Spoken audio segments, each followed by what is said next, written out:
All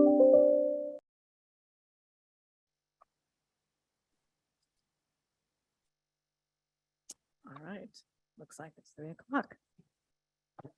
Good afternoon and welcome to the September 15th, 2022 meeting of the Pioneer Community Energy Board of Directors. I'm Alice Dowden Calvillo, your chair, and welcome to the city of Auburn. These are our council chambers. So thank you very much for being here in person. And we understand that Wes is on his way, and hello to everyone up there as well. We are televising this actually live stream on the Auburn City webpage today. This is a meeting that's being conducted in a hybrid mode pursuant to the amendments or the executive emergency declaration that allows us to conduct these meetings in a hybrid format because of COVID, which the state is still in that emergency. It's AB 361. That's what I was looking for. And I'll just read this statement. Pursuant to AB 361 regarding public meetings held during the COVID-19 emergency, board members may attend this Pioneer Governing Board meeting via teleconference. In order to protect public health and the safety of our Placer and El Dorado County residents, public access will be entirely by remote audio-visual participation. The meeting will be closed to in-person public participation. Residents who wish to comment should be prepared to use the Zoom platform via computer or telephone. Public comment will be open for each agenda item in sequence. You can join the meeting using the link that's provided on the copy of the agenda, and we'll go from there. So with that said, we will call this meeting to order, and the first item will be roll call. So I'm going to ask the clerk to call the roll, please.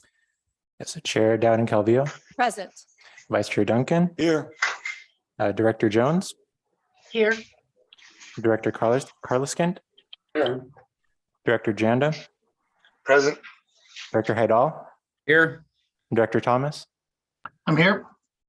And Director Heathcock has not yet arrived, but is en route, and Director Holmes is absent. Great. Thank you very much, Mr. Clerk. And we do have a quorum for the purposes of conducting today's meeting.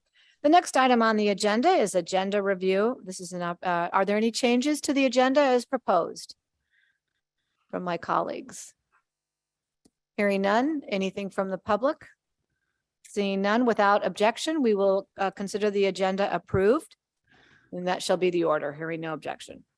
Next item on the agenda is public comment. This is an opportunity for any member of the public to address the board on matters that are not scheduled for consideration today. We can't take action on said matters, but we can refer them to staff for a possible consideration at another meeting. So with that said, I'll open public comment. Is there any public comment? There are no public comments at this time. Okay. Seeing no public comments, we'll close public comment and go to the consent agenda. We have the consent agenda before us. Are there any questions or concerns by board members? No. Amy, you'll let me know if there's any raised hands. Okay. Seeing none, any comments from the public? There are no comments at this time. Great. I'll entertain a motion to adopt the consent agenda as proposed. I'll move to approve. I'll second. Heidel. Thank you. It's been moved and seconded. Is there any discussion? Hearing none. Mr. Clerk, please call the roll. Chair Dowden Calvillo. Aye. Vice Chair Duncan. Aye. Director Haidal. Aye. Director Janda. Aye. Director Jones. Aye. Director Carliskent. Aye. Director Thomas. Aye.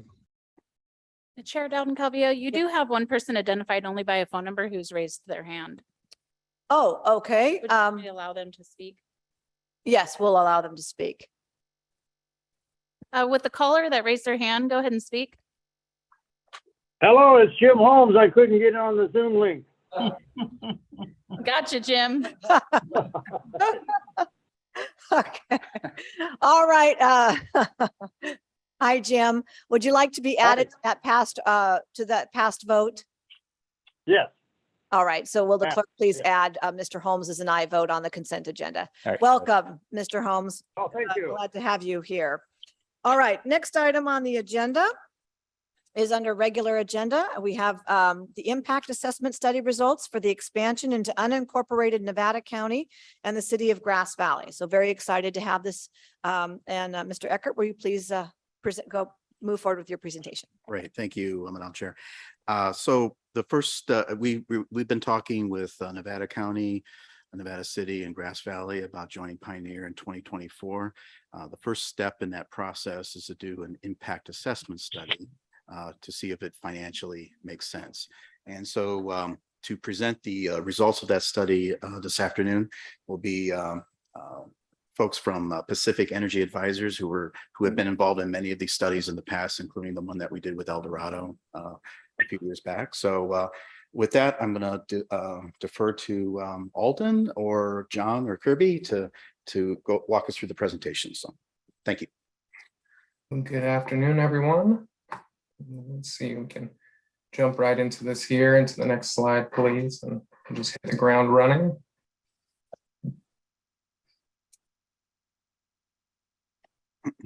I can start with an intro. So I think looking back to the El Dorado and Placerville study, we took essentially a similar method for that expansion analysis and applied it here for the county of, Nevada County and city of Grass Valley. And essentially what the basis for that study comes from is historical PG&E data. So we worked with staff, analyzed historical 2019 and 2021 consumption data for the accounts that are eligible for Pioneer service in those service territories. We take that kind of forecast that was created from the historical data looking forward, plug it into our financial models and run essentially a pro forma financial analyses to determine whether or not there is a potential for a fiscal benefit at the end of the day of serving customers in these communities by Pioneer. This study resulted in an estimated 41,000 eligible customers for Pioneer service in these two communities and an approximate 400,000 megawatt hour addition to Pioneer's current load, which is approximately a 23% increase to Pioneer's current load. The new communities do represent a slightly higher residential customer base as well than Pioneer is currently serving, which we can actually jump into the next slide. There is a little visual there on that. So just a slightly higher residential customer load, and in turn, a slightly lower commercial and industrial load as well. Okay, go to the next slide, please. Getting into the actual financial analyses, we worked with staff as well as the expansion committee in order to determine that January 2024 expansion is the preferred timeframe and does make sense on a fiscal basis. So the analysis that we're going to look at today does assume a January 2024 launch. As far as the forecast goes, the previous data that we looked at is the total eligible customer base, and we assumed that there would be an approximate 10% opt-out rate amongst all customer classes outside of street lighting, which tends to be all municipal or close to all municipal. So we see a lower opt-out rate amongst the street lighting and traffic control lights. On the revenue side of projections, we assume that Pioneer rate levels as they are now are currently maintained through the full period of the analyses. And then on the incremental cost side of things, we're looking at power costs according to current market conditions held through the term, as well as a couple of other minor fixed costs that will be incurred: customer billing, noticing, and also PG&E fees. Okay. Jump into the analysis itself. So as mentioned, on the revenue side of things, this is assuming that Pioneer current rates are maintained through the forecast period, which is January 2024 through June of 2027, ending in fiscal year 2027 there. We do also have the operating expenses, which was mentioned. The primary portion of those operating expenses are the power costs. There's just a kind of marginal impact related to other fixed costs. Other costs will likely be incurred during this expansion. That'll be on the discretionary side of things, and can leave that up to Don to talk on a little bit if he has anything there. But as far as fixed costs, we try to capture as much of that as possible. The net operating margin, just being your projected revenues minus your projected expenses, is related to this expansion on itself. As you can see on the on net, it is a positive margin at current conditions projected through the term of the analyses, and resulting in a little over $21 million through fiscal year 2027 that can be used to supplement reserves or other functions of the program as well. And with that, let's see, on a monthly basis, there is a cumulative positive margin going out into the future. However, there is just a slight little down dip in the summer of 2024, and that's primarily due to majorly increasing market prices that we've seen recently, and specifically in the summer for capacity and energy products are quite high. However, the kind of shoulder months, if you will, the non-summer months do more than make up for that going out into the future. We can see that rise out into the future as well. Another part for that kind of cumulative increase is because at current levels, power prices are projected to be decreasing out into the future at this point, through the term anyways of this analysis.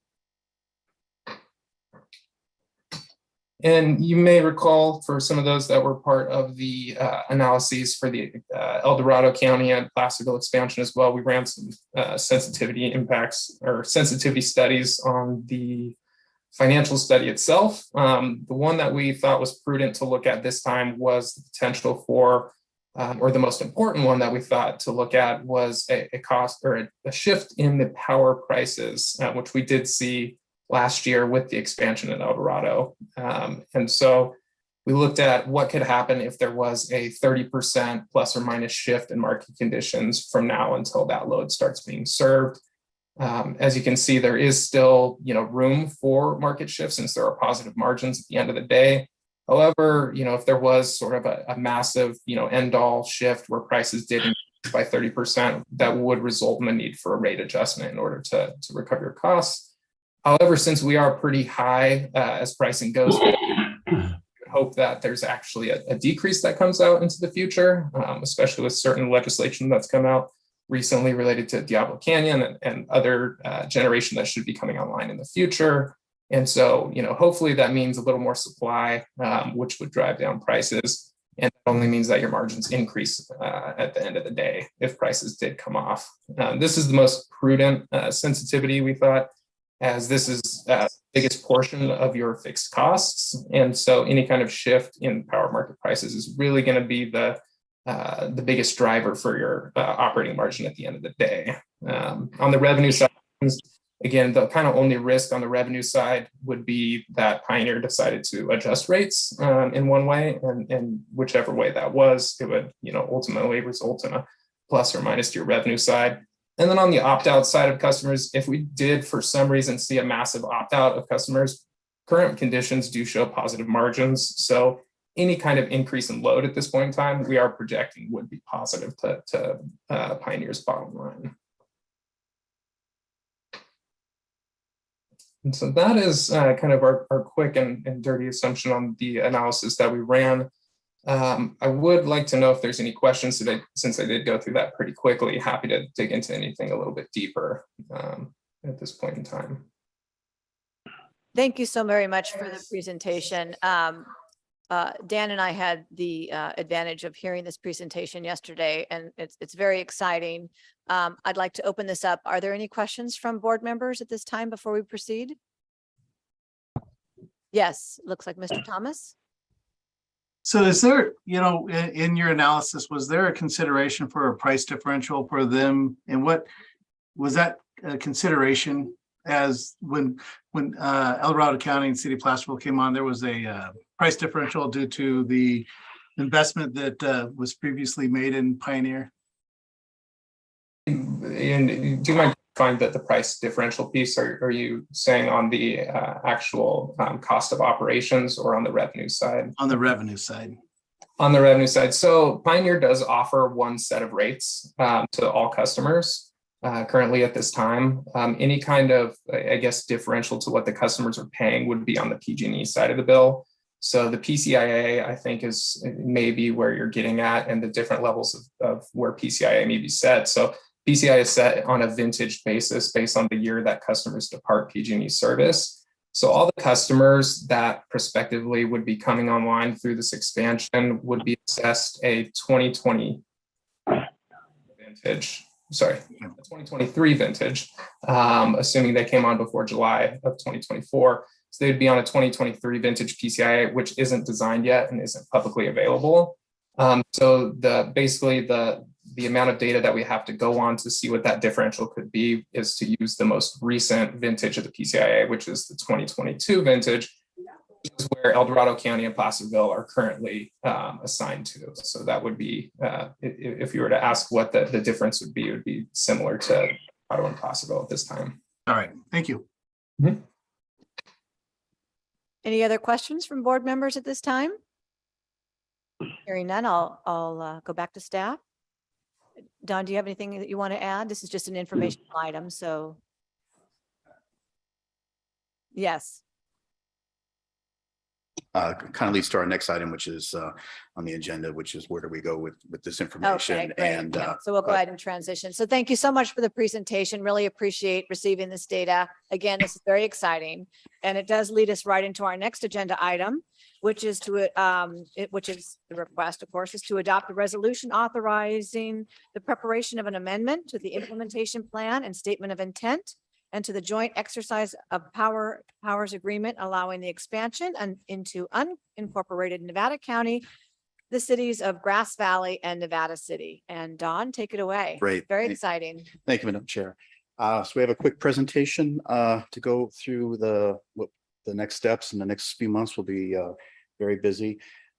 So just as a reminder, you've seen this before, but just as please go back to that previous. Thank you. Just as a reminder, why do we go through this? And there has to be benefits, wins for both sides, whether it's the new members as well as the JPA. So when we're looking at this, does it financially make sense, which was answered with the previous presentation by PEA, and that provides rate stability. A stronger balance sheet helps us with keeping the rates stable. It also means with a larger load that we have better power supply options. And so we have economies of scale there where we can attract better credit profile power suppliers and get better pricing. Stronger balance sheet also means that we can start investing more in local procurement projects, energy programs that creates jobs in the service territory. For the new members, why would they want to join us instead of just doing their own? Well, they avoid the startup capital. We've already went through this. We have the resources in place. They don't have to, for the most part, their biggest expense is going to be finding financing to close that gap between when the revenues come in and paying for the power supply. And then they can join in, and we'll cover the dates in a few minutes, but they can be able to join and receive service in 2024. They do this on their own. You're probably adding 2 to 3 years to that timeline. And then we both benefit on the legislative and regulatory side. It's not fair, but at the end of the day, if you have more meters, you just get a better seat at the table when you're talking to the folks in Sacramento or San Francisco with the CPUC. So it's got to be a win-win for both. Next slide, please. Thank you. So as we consider expansion, we look at 5 criteria. So the first one is the impact assessment study. So we met with all 3 of the potential new members earlier this year to get their approval to fund half of the study of the cost. So maximum per study is going to be about 30,000, and they agreed to a cap of 15,000. So we have 3 studies. And I put a green check there. We've already done that. It has to be financially sound. I'll put a green check there. You just heard the presentation. Then alignment. As we're talking to the new members, do they align with the goals of our board, with the strategic plan, the vision and the mission of the JPA? And through our discussions, I feel strongly that all 3 of these new members fit very nicely with our mission and vision. They have to agree to the 1 member, 1 vote.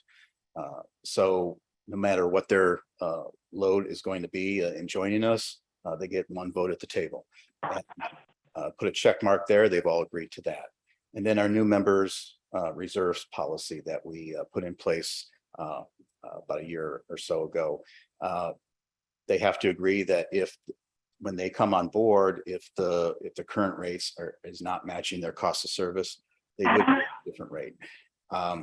So all our new members applicants have agreed to that. So as far as this part goes, the criteria has been met. So the next slide, please. So here's the timeline. Over the next 4 months, we'll be very busy, and then kind of lay out high level for 23 and January 24. So today we're presenting the impact assessment study, and we're looking for approval to move forward with the process.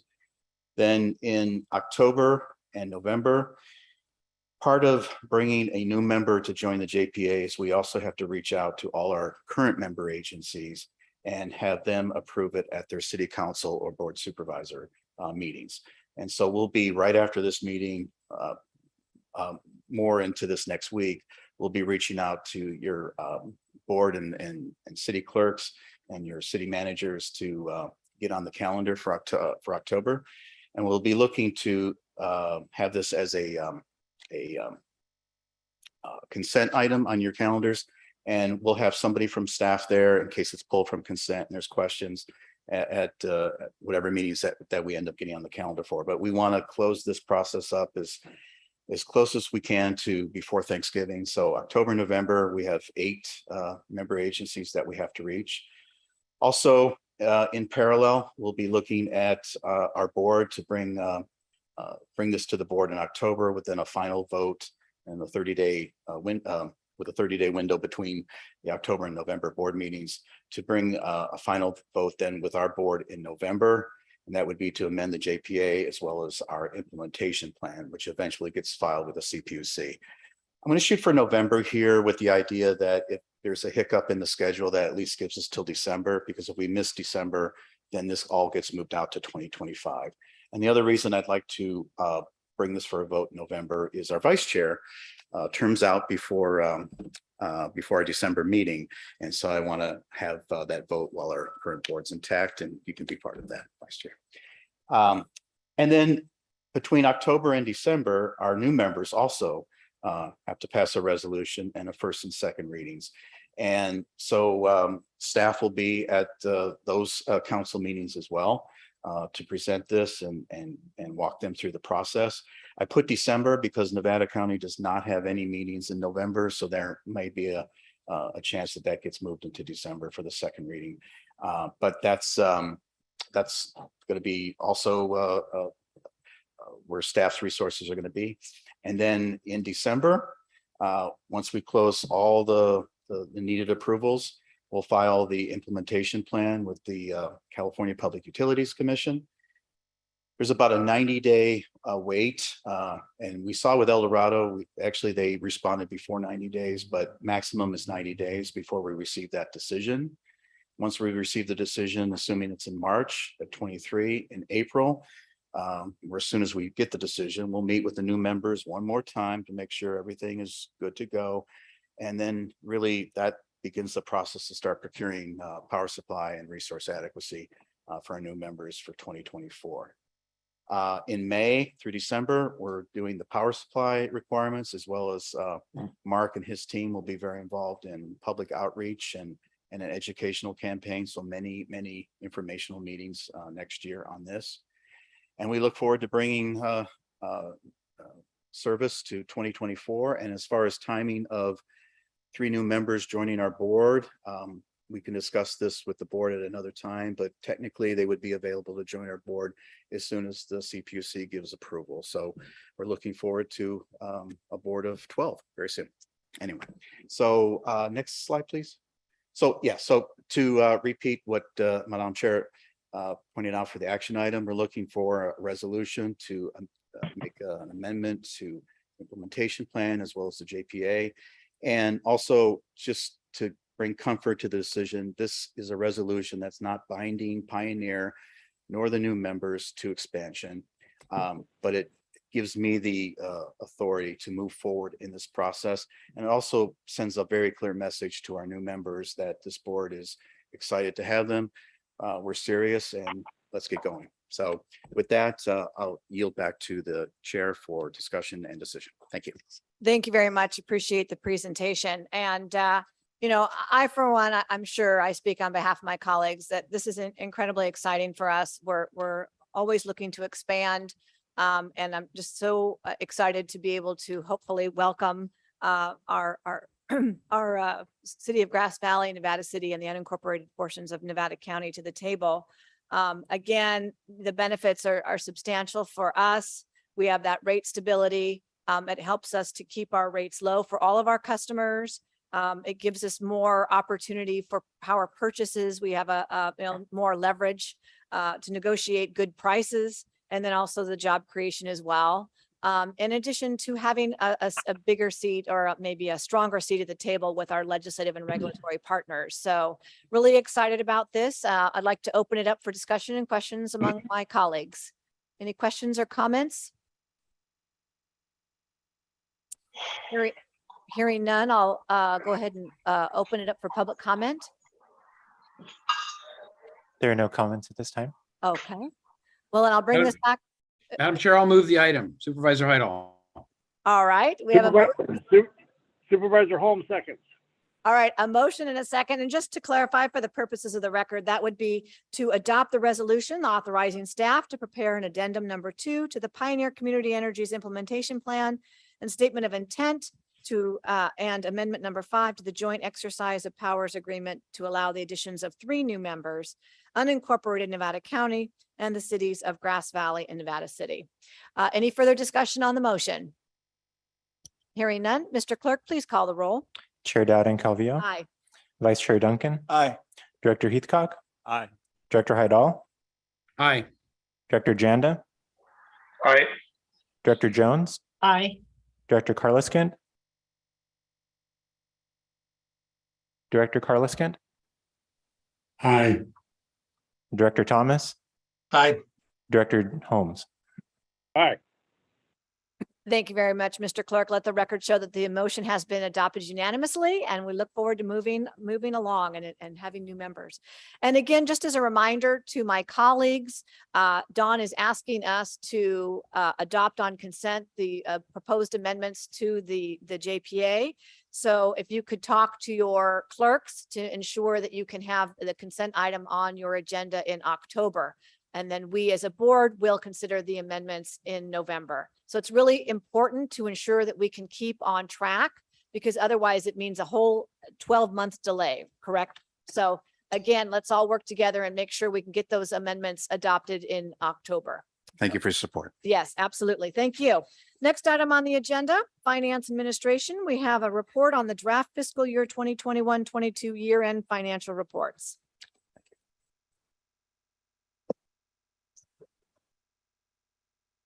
Thank you. So good afternoon, Pioneer Board.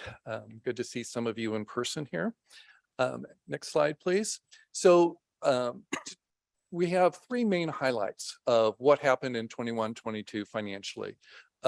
We did have less energy revenues than what was anticipated in the budget, but we also had a decrease in power expenses than what was anticipated in the budget. But the bottom line is significant event number 3. We still had a significant contribution to net position, which is pretty positive. Next slide. So overall, the revenue for the revenue side of the equation, we missed the budget projections by $7 million. Now, just pointed on the prior slide that energy revenues themselves were 7.8 below, but we had congestion relief revenue, congestion rights revenue overage that helped offset some of that. So that's why we ended up with a 7 million under projection. But power supply also came under budget. And both of those sides of the equation, the revenue and the expenses, looks like they were primarily related to weather, which drives usage. And so if the usage isn't as great as what was anticipated, revenues aren't as great.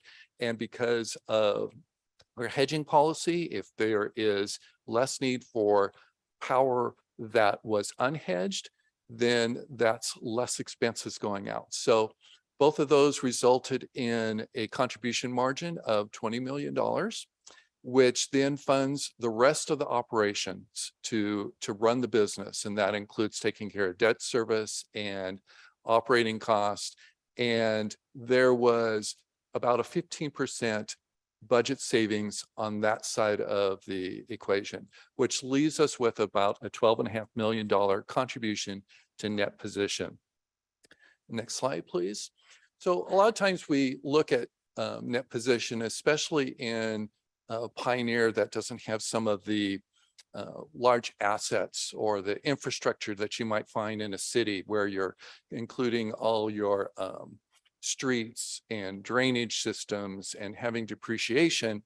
That net position number becomes, almost surprisingly big at a local jurisdiction. Pioneer doesn't have those types of assets. So in the net position, sometimes we do a shorthand and say that's where our reserves are. But there really are some significant differences that we want to point out with that. And so net position includes some non-liquid assets. So when we have collateral posted with CAISO or with an energy supplier, that's not liquid to us. And so that is not, that money is off the table when considering our reserves, which, as you might recall, is cash on hand or days of liquidity. Also, accounts receivable, accrued revenue, those also are included on the net position side, but they don't immediately show up in cash. Over time, they'll flow into cash. So even though we talk about this 12.5 million increase to net position, we expect that to be moving over to cash, but we're not seeing that yet.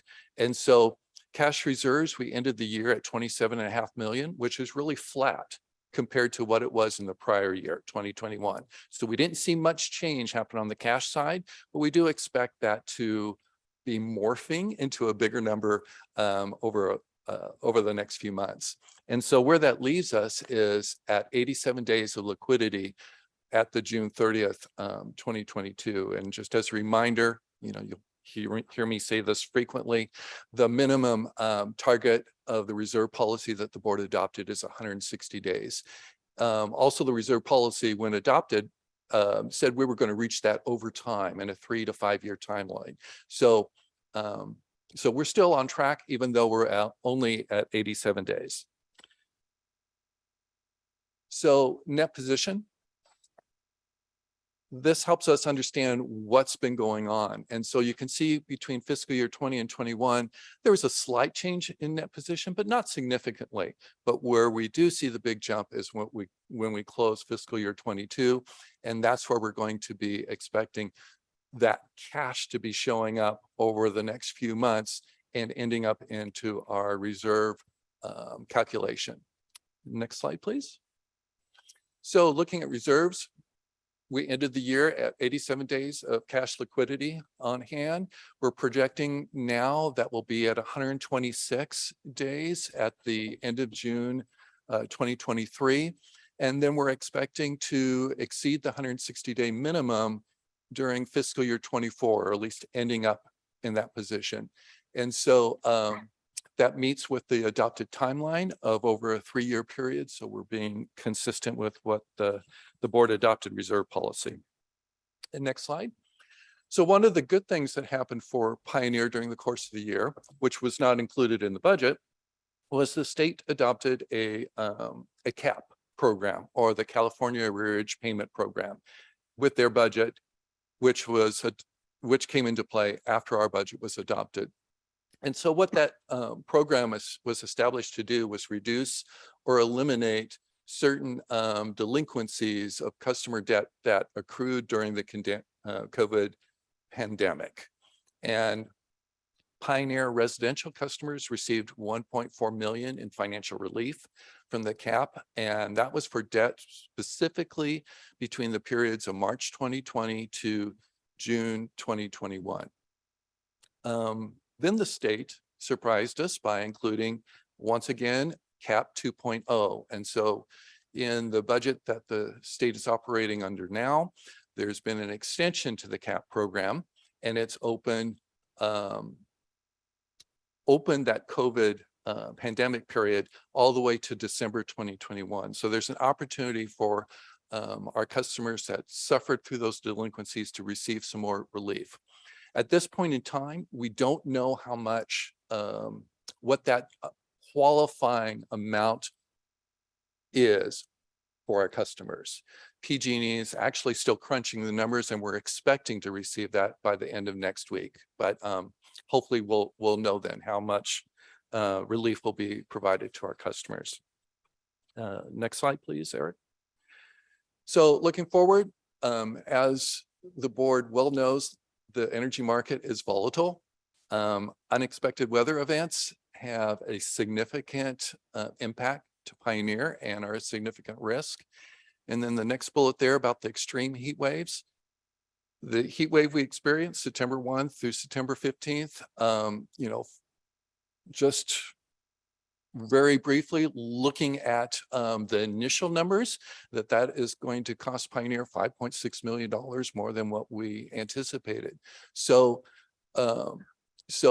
power and energy are volatile. They have a big impact on Pioneer and the bottom line, but it also is a reminder why it's so important to have reserves and why that 160-day minimum target is really critical for Pioneer to remain viable and financially strong. Also in the next few months, we're looking to be able to complete the documents for the power prepay transaction, and that will be coming to the board here pretty soon. That's at least the hope. And also, we're keeping an eye on the appropriate time to start negotiating. Well, you don't really negotiate with the credit agencies, but start opening discussions with the credit agencies.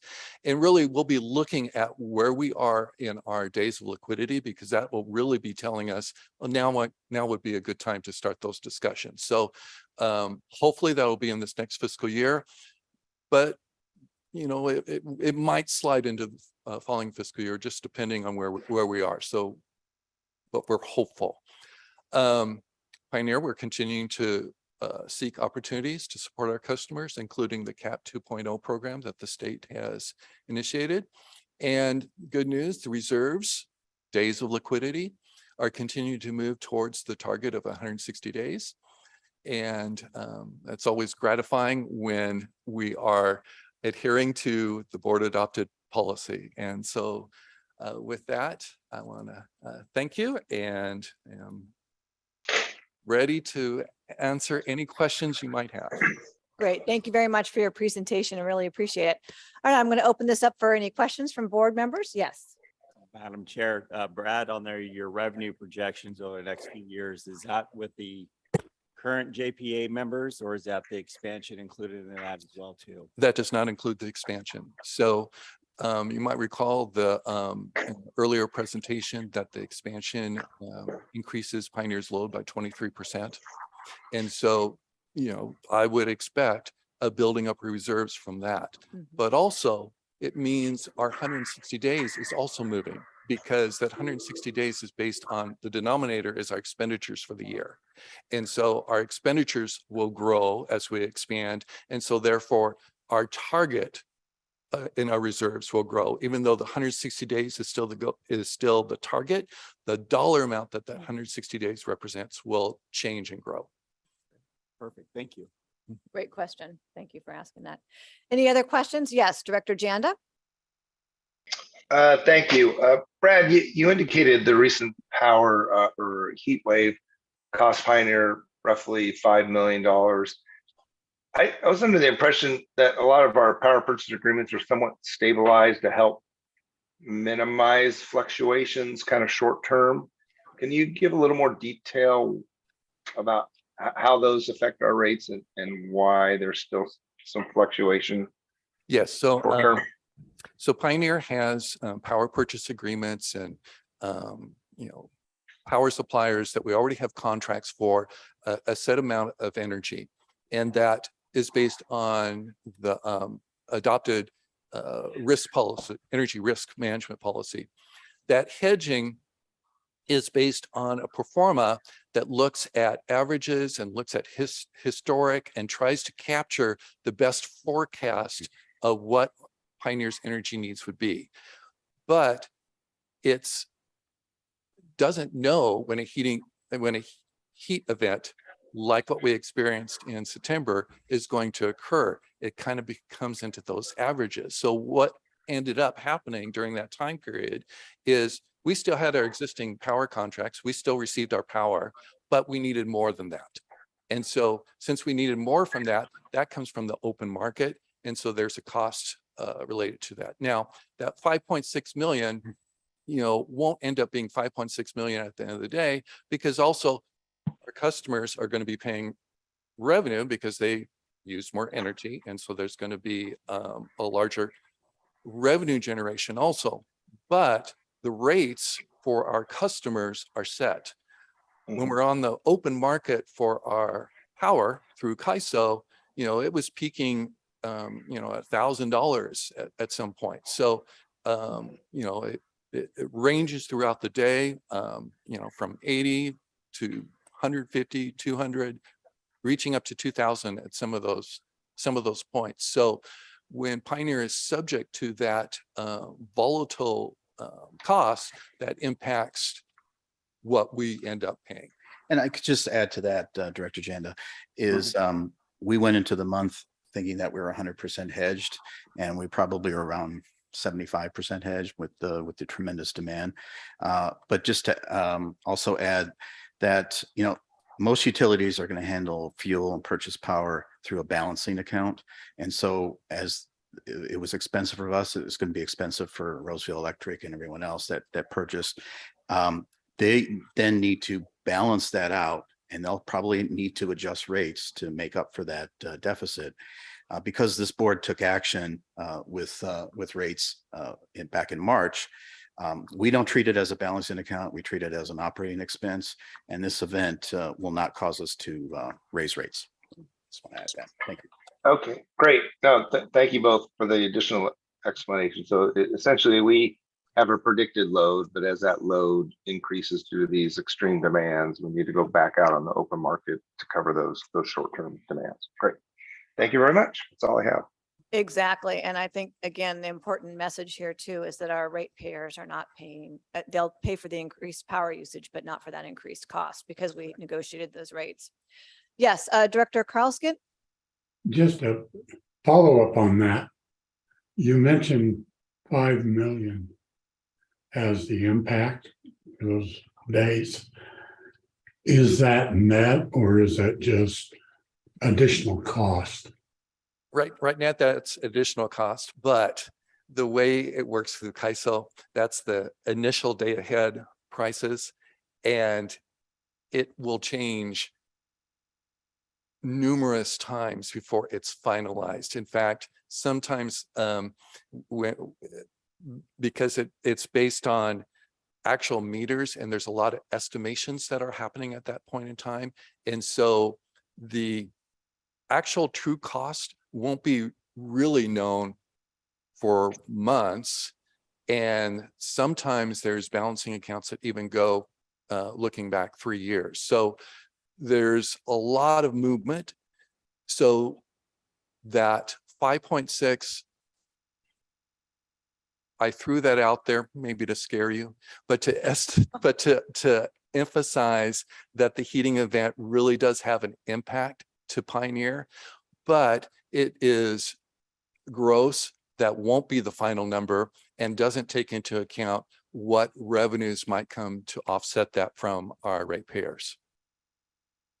Okay, thank you. That's answers my question and was the right answer. Director Hadal? Yeah, Brad, with respect to the surge in demand, we had reserve capacity accounts set up that we had put in provisions if there was a need to pull on those emergency supplies. Did we get into those agreements and to use energy from those sources to offset, or reduction of energy of those sources to offset the peak demand that ISO saw? So we were sending out messages to all our ratepayers throughout the week, talk to our large industrial customers if they can reduce load.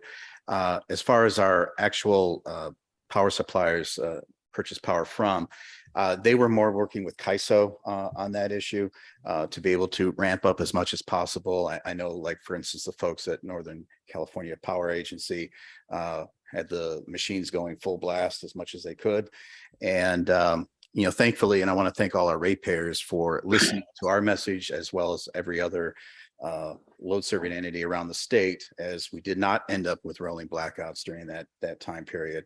And we did end up setting actually a peak demand record in last Tuesday for the system. But I don't know if, hopefully I answered your question, Director Heather. Yeah, so we didn't really have to use that resource. It was already being done through Cal ISO, it sounds, so we didn't have to interact to pull those That's correct. resources forward. So the second question I had was relative to the CAP program. I presume that PG&E is likewise receiving money from the state for delinquent payments to write that debt off.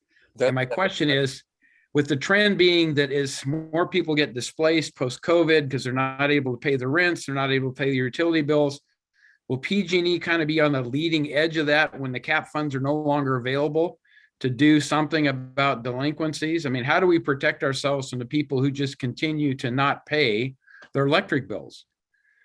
So what PG&E has and is doing is they started collection and noticing of disconnections at the end of July. But what they did is they bifurcated those customers that had arrearages from any of that COVID period through December 21. And those customers were protected and are not part of the cutoff notices, which take months to accomplish. So PG&E has started the process.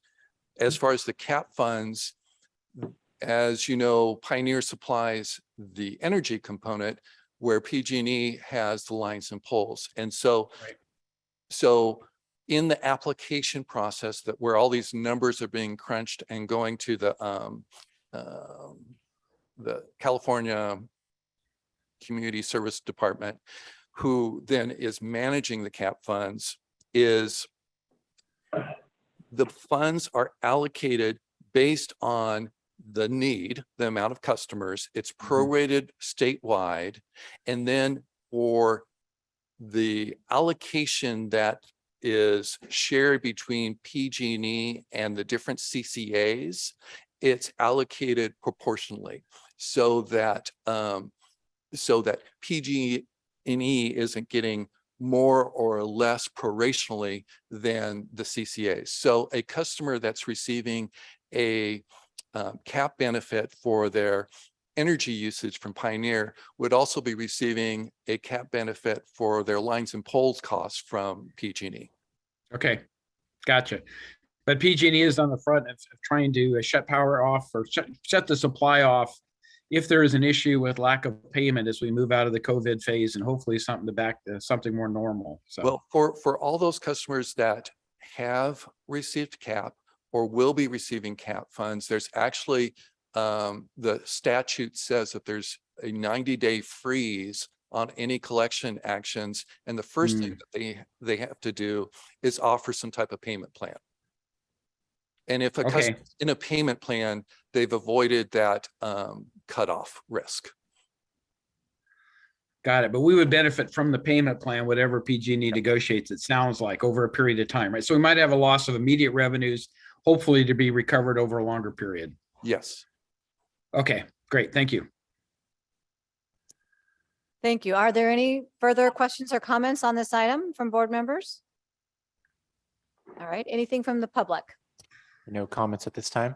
Okay, no public comment either, and this is just an informational matter, so we don't need to take any action on it. Thank you very much to staff for that presentation.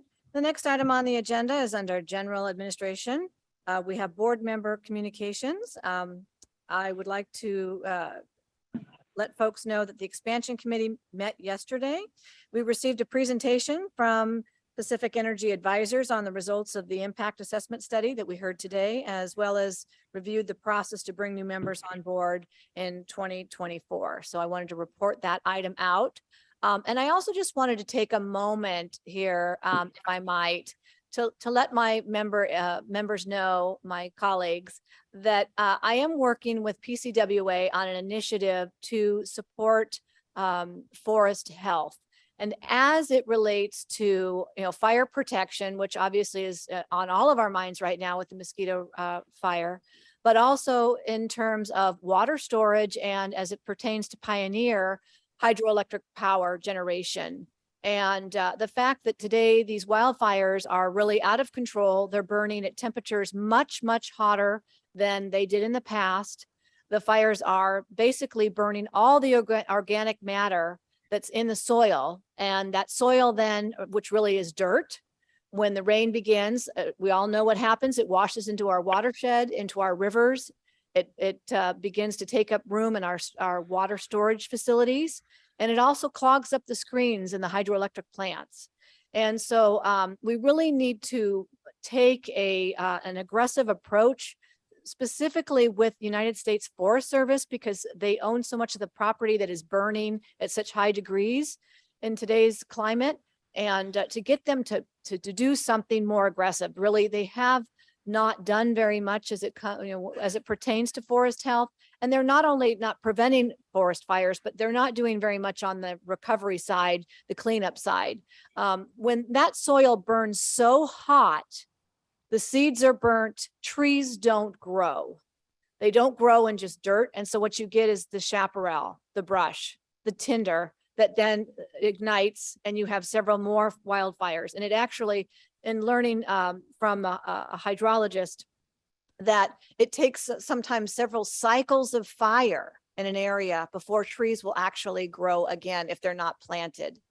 So in some of those scarred areas like the King Fire, the Caldor Fire, we won't see trees for our lifetime there, except if they have been planted. Sierra Pacific is doing plantings on the part that they are farming. And it's a huge difference to see. I actually had the opportunity to take a tour of those lands and to see side by side US Forest Service lands versus the Sierra Pacific lands, and the clearing that they're doing, and then the replanting of the trees. And it's just incredible. But we really need to be aggressive with the United States Forest Service. And so I have asked staff to prepare to attend the Cap to Cap trip. Most of you are aware of the Sac Metro Chamber's Cap to Cap trip. We are working to establish a policy committee to address this issue in Washington, D.C. And so I'd like them to be on board again, because this does impact us through the hydroelectric power generation. And that's how we get the rest of the state of California on board, because I'll tell you, Southern California doesn't really care about our wildfires, but you better believe that they care about water storage and delivery. And you better believe that they care about the strains that are on the grid, especially as the state moves into renewable sources, right? So we need to be aggressive, and I will be contacting you individually. Once we have a document or something in place, I'd love to get you on board for support. But this is just, it's too important for us to ignore. And we really need to take this opportunity and to leverage the United States Forest Service to do something more. I am active with the League of Cities. I'm the second vice president of the Sacramento Valley Division, which encompasses Northern California, Wairika, all the way down to Sacramento City. And so I will be bringing this to them as well. And I'd love to see the league get involved if we can make that happen as well. But California has got to be the leader in this, because we can't stand back any further. Fires continue to rage, and the devastation is just too detrimental. And again, it's not just the fire, which obviously we are all very concerned about, people losing their lives and their homes, but to these other elements that are so critical for our life and our sustainability as well. So I will get off my soapbox, and I will allow my colleagues to say a few words. I see Director Heidel, you have your hand raised. Yeah, and Director Dowden, to your point, in El Dorado County, with respect to the Caldor fire, we were able to get, I think it was like $7.8 million of federal funding through our water agency to be able to preserve the quality of the waters going into their community services district reservoirs, et cetera. Without that, we would have had a huge mess. So the good news is there is federal grants for some of these kinds of things, but there needs to be far more, given the number of fires that we've had and the implications that it brings. Because some of these fires, you have to think of that whole tributary water stream that brings the water down. That's miles and miles and miles, right? And you really have to start stopping that silting periodically, or all of it eventually will get down there. So you can't just do a final filtering before it goes in a reservoir. It's really got to be a more integrated approach. So that's the first point. If you're not aware of that, I can send you some information on where the funding came from, who actually sponsored it, and what they're doing with it. So if that's helpful, I can provide that to you.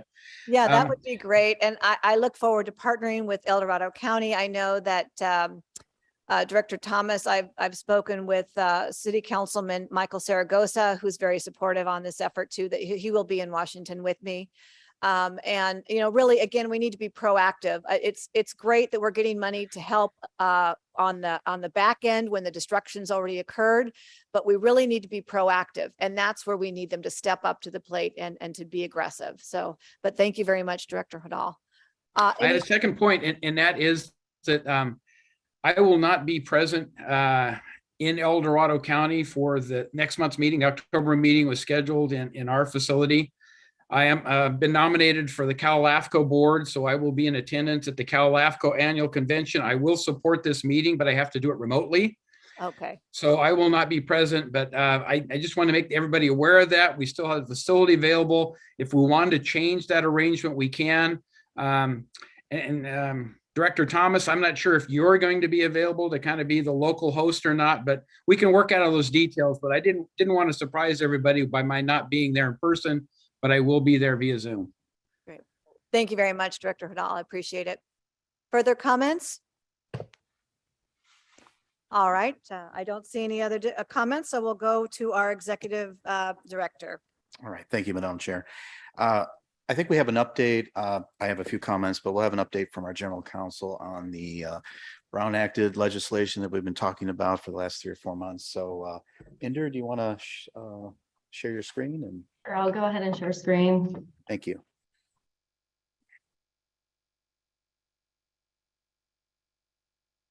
Hopefully it works. Give me a sec here.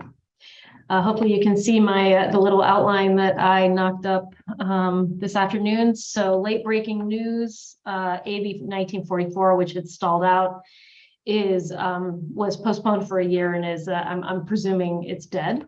AB 2449 was signed by the governor on Tuesday afternoon. And so I'm not sure that this will be particularly useful for my CCA clients who tend to, one of the reasons that we want to have remote meetings is that we have such a large geographical jurisdiction, and it may be quite a drive actually for many members to attend even a centrally located meeting. But it will allow for remote participation without posting your location if you need it because of a caretaking role, because you're sick, including it just says any contagious illness. So if you're just a little under the weather, if you're suffering from any disability, or if you're on a business trip traveling for, presumably in your case, your city or county, most likely. But it does have a lot of procedural requirements, and a majority of the board has to be present in an in-person environment. So it has only a minority of members can participate this way. And for each individual who participates remotely this way, you can only do so for basically a couple of meetings, since you can only attend up to 20% of meetings remotely in a year. It also allows another exception for emergency circumstances. I outlined the criteria here. So I'd be happy to share this outline with anyone who is interested. It may be useful to you also in your role as council members, board of supervisors members, but I'm also in conversation with Director Eckert about how we will manage a return to in-person meetings, assuming that our state of emergency will likely be declared over at some point in the future. I think folks are thinking that might be early next year. In the meantime, though, AB 361 will allow us to continue to attend these meetings remotely indefinitely until the state of emergency is withdrawn by the governor, at which point we'll have to look at other options. Some of my CCAs with large jurisdictions are currently looking at options that would include perhaps renting either a meeting space in city halls or meeting space in a hotel. So is provide several physical locations for entities that have very large physical jurisdictions, and each location would have some kind of AV equipment that would allow you to participate, but you would be at a physical location that would be included on the agenda. And so it would be compliant with the Brown Act, pre-COVID, the old Brown Act, and we wouldn't even need to rely on these new exceptions. Happy to answer any questions. Thank you. So I just want to reiterate that I know we have these new criteria and requirements once the emergency declaration has been eliminated. But the old Brown Act does apply. So eventually, so when there's no emergency, if we notice our location, for example, City Hall or the County Board of Supervisors chambers, then we can still have them meet remotely for an unlimited amount of time, correct? That's correct. So we were always able to do we thought of it as teleconferencing back then because we didn't do it via Zoom. But you would have someone at a physical location, the location was listed on the agenda, it's open to the public, and you would actually post a notice out at your physical location, your remote location. And if you did all of that, we were always able to have legislative body members participate remotely. It was not used as often, of course, because the requirement that you post that location meant that you wouldn't want that to be your home address. No. So, but we did use that, especially with jurisdictions, JPAs that had very large jurisdictions back then. And we're probably looking to maybe go back to that. You may want to participate from a publicly accessible location in your hometown that's easily accessible to you, or we may rent a few spaces that scattered around your CCA jurisdiction to make it easier for you to then attend in person at those locations without having to disclose your personal address on the face of the agenda. This will all require a little bit of coordination and advanced planning, but I'm working with our director to help make this as painless as possible for the board. Now, especially with your enlarging jurisdiction, this concern this becomes only more pressing. And then lastly, I just totally lost what I was going to say. Oh, with regards to our agenda, I know right now we are closed to members of the public, but I think that we are in a place now where we can take that language off the agenda and invite the public to attend our meetings in person should they wish to. I don't know if since I've only been on the board since COVID, I don't know if we really had members of the public attend, but I think we can go ahead and eliminate that language. We can still operate remotely under the current declaration of emergency. So that's fine for our members, but let's go ahead and eliminate that language so that the public can attend if they'd like to. For those of you who are attending from City Hall, like you, Madam Chair, I think it makes sense that you could allow the public to attend in person should they so desire at that location. Most of my clients are doing some kind of a hybrid approach at this point with public attendance, but also Zoom attendance allowed. Yeah, people are, again, since we operate under that hybrid mode, of course, the public is always invited to participate that way, and they may choose to do it because it's much more convenient for them. But I just kind of feel like we can take that language off. I see Director Hadal, you have your hand raised. Yeah, I have a question for Inder with respect to severe weather conditions. I didn't see that listed anywhere, but we have days where we get snowouts and people can't come down the hill. We have heavy rains and you don't want to be out driving, in the floodplains. Is there a provision for emergency, I'll call it, but severe weather conditions? There's no mention of the word weather, but I think I personally would feel very comfortable characterizing that as the type of physical emergency that prevents the member from participating in person. And I'm still looking at the language. I know I pulled it down from share screen. Let me know if you want to see it. But that to me, if it prevents you from attending in person and it's some kind of emergency, it doesn't have to be a personal emergency for you. It can be a regional situation. And I would personally feel comfortable claiming that. The problem is if you did have a significant weather event, you still had to have a majority present in person. So we may have to reschedule meetings if the issue is impacting a large number of the members. Yeah, agreed. Thank you for that, because I think that's a reasonable interpretation. So thank you. Thank you. Don, do you have anything further under your report? Yeah, thank you, Madam Chair. Thank Very you. quickly. We have our new manager of legislative and regulatory affairs will start on the September 26th. So I look forward to introducing her to the board at the October meeting. We've also been monitoring the mosquito fire. I see that there's rain in the forecast this weekend. We pray for that to be true. As I read this morning, I believe it's only about 20% contained as of right now. I just want to thank the city of Auburn and our chair for inviting us here today, and the staff have been just wonderful to work with. So thank you, City of Auburn staff. And thanks to Auburn Community Television also. So I'll give you guys all a round of applause. Great job. Thank you. And I'll work with Director Heidel and our chair. If next month doesn't work for El Dorado County, we can figure out we want to meet or defer that to another time. But we can take. Work on that. So we'll just. Okay, yeah. As far as our location for the next meeting, but. Sounds good. Yeah. Very good. Concludes my report. Thanks. Yeah. All right. Seeing that there's no further business before the board at this time, without objection, I will adjourn. Hearing none, we are hereby adjourned. Thank you, everybody. Thank you. Thank you. Bye-bye. Bye. Bye.